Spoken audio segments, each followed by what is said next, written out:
Most real estate coaches haven't closed a deal in years. I closed one last week, and in the next 10 minutes, I'm going to show you exactly how I found this deal, how I analyzed it, and how I got paid. You can do the same thing. This is no fluff. This is no theory. This is what actually looks like when you get paid from a real estate deal. And I want to teach you the map to what's working right now. I want you to stick around because at the end, I'm going to show you the one mistake that would have killed this deal and how most new investors make it every single time. Now, if you're new here, my name is John Crutchfield. I'm a real estate investor based out of Dallas, and I've got over 100 rental units. I still flip houses, I wholesale, and I coach investors through my brand, Grab the Map. This is all about helping you build a portfolio that actually creates freedom. This is not about just a second job. I still actively do deals every single week, and that matters because what I teach you isn't from a textbook, it's from last week. This is very important. So a lot of people will hold up checks like this. I hold this up to get your attention, get you to watch the video. But we're going to get into this exact deal, and I'm going to walk you through exactly what happened.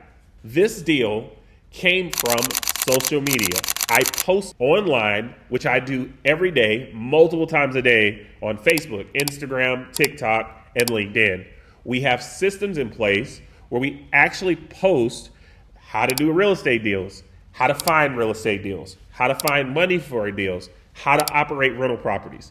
And so every day we post online, and some people comment on these posts. We get DMs in our inbox that say, hey, look at this deal. Hey, would you buy this deal? And from that consistent posting comes consistent lead generation. So this one came from social media. Once the lead came in, I have a virtual assistant that actually does the initial look at the deal. Where is it? Are there any buyers in that location? Do we buy in that location? Is this something that we're interested in at all? That initial analysis part is where we have a virtual assistant do that. She puts it into a spreadsheet, and then she makes the initial call to the person who sent us the lead. So that initial call, gathering information, all happens with my virtual assistant. What happens when I get on the phone? I listen for motivation. This particular deal came from a seller who was motivated. They were behind on taxes. They had inherited the property. They were worried about losing the property. And so when I hear that, I instantly recognize a pattern. I know that if we have the deal at the numbers that could work for me, I could actually make something happen here. So we always listen for motivation on our deals. I didn't try to get price first on this call, even though my virtual assistant had already primed for that price. They primed and anchored a price. Here's what I said instead. I'm actually going to say, what would happen if you didn't get rid of this property in the next few weeks, right? I want them to think about the pain that would come from them losing the property, from them not having the property anymore. And then I want to position myself as a solution. This particular property we purchased for $33,000. It's a 3-bedroom, 1-bath house in Tupelo, but here's a house that looks like the house that we bought. The ARV of the house is $160,000. And so I was looking at comps all around about a half a mile, maybe a mile that has sold in the last 90 days. The house needed probably about $30,000 in work. And so we bought a house for $33,000 that needs $30,000 in work. And then I walked it myself, so I'm fairly sure, hey, within a reasonable amount that this is what the repair cost is going to be. My offer formula is pretty simple. I still offer at the after repair value times 70%, and then I take off repairs, I take off assignment fee, I take off my gut feeling for what are the issues I'm going to have on this property. Nobody tells you that, but you should also take off for your gut feeling on whether the deal is going to work or not. And that put me at an offer price somewhere around probably $40,000 as the max that I could offer. And it just so happened that I was able to get this one a little bit cheaper than that. The seller countered, of course, on a deal like this. I think I initially offered at 28. They countered at 40. 40 I would have took, but I just used some strategies that we teach inside of our community and was able to get this one contracted for $33,000. So we settled at $33,000, and I had the contract signed within about 3 days of that initial Facebook message that we had got for this one. Then, for this particular deal, we're going to find a cash buyer. This is a wholesale deal. So I go to my buyers list where I've been building a list of buyers for multiple years. We teach strategies like this, and I send one email. That email gets me buyers that are interested in this deal. I send them the purchase price with my assignment fee. I send them the amount of rehab that I think it's going to take. I send them pictures. We're using AI now, y'all, to create these documents to help market these properties a lot faster. And this allows them to determine if they're interested in this deal. I also sent the paperwork to title so that they could also start making sure that title work is ready so that this deal could close on time. This particular payment, we closed this deal in about 3 weeks. So from first contact to contract to working through the title work took about 3 weeks. Now, here's a mistake that I promised you. When the seller countered initially, my first instinct was to think, I need to make this work. Let me just accept the offer. But that's the trap, right? New investors often overpay to get their first deal done. I've done it before.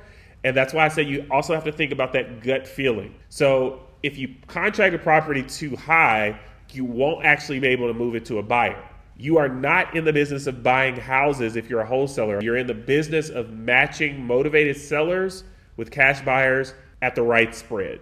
So the second you forget that, you're gambling, you're not investing. I walked away from this deal for a few days, just kind of waiting for the numbers to make sense for me so that I can make money on this deal.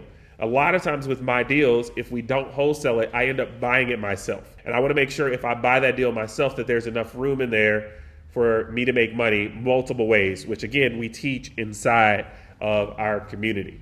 So you sometimes let a deal cool for a few days, come back to the seller with the same number, and the seller will make adjustments because over that period of time, they've had a few days to hear other offers, to see that the number they're asking is not necessarily going to work. Patient investors get paid, y'all. Patient investors get the best deals sometimes as well. So here's what I want you to take away from this deal. 3 things. Number 1, motivated seller leads are everywhere, especially online, social media.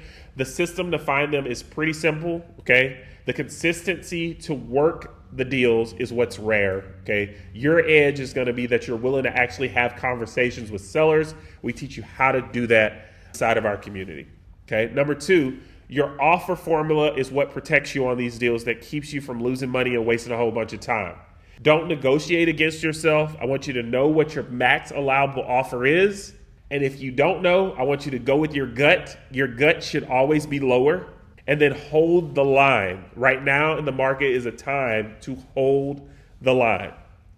3, I want your cash buyers list to be business, okay? You need to have a list of people who actually buy and who are serious about buying, because that's how you're going to make money wholesaling. And you need to really divide your buyers. I'll do another video on this later. But we really need to divide your buyers. Make sure you're dealing with people who have the money to close, who have the ability to actually get deals done. A wholesale deal with no buyer isn't a deal. So you want to build your list really before you need it. Build your list all the time. So if you're watching this and thinking, I want to get into real estate, but I don't know where to start, I want you to drop the word MAP in the comments right now. I have a free resource that walks you through how to find your first motivated seller lead this week. I just want you to comment MAP and I'll get it to you. I also want you to just think a little bit about your own business right now, because some of you have been thinking about getting real estate. You watch these videos all the time and you really need to get off the fence. So what I'm going to do is I'm actually going to offer you a little bit more value here. And hopefully this helps somebody that's really thinking about getting into the business. When I think about my VA, making sure that that intake happened first, one of the things that I'm doing with that is ensuring that every single day I'm looking at deals. So I know a lot of us are busy. Some of you have full-time jobs. Some of you are working constantly. You got kids, you got vacation, you got travel, you got spouses, you got relationships. If you're trying to make sure that you move things forward every single day, you should really consider having a virtual assistant help you. And we also teach you how to hire a virtual assistant. We provide those inside of our community. So having virtual assistants can help you follow that Alex Hormozi rule of 100 calls a day, 100 text messages a day, get to 100 offers as quickly as possible. I want to help you in your real estate business. And so I'm going to ask you again, most investors are waiting for something perfect. You're waiting for the perfect deal, the perfect time. That's not going to exist. That definitely is not right now. The map that I just showed you, what real estate investing looks like, what your next deal could actually look like, it's messy. Messy numbers, real people, but a consistent process. And that's what allows you to have opportunity in real estate business. So if you want me to walk with you through your first deal or your next one, I work with a small group of serious people in my inner circle. It's called the Grab the Map Inner Circle. It's a 90-day done with you program where I help you build your pipeline. I help you actually do deals. No courses, you get pre-recorded videos, but me also working with you in your specific market to help you get your first deal done. Link is in the description. If you're serious, I want you to go check it out. And if you're not ready for that yet, that's fine. Hit subscribe. I'm new to this, y'all. I drop real deal breakdowns, real numbers, and real talk every week. I'll see you in the next one.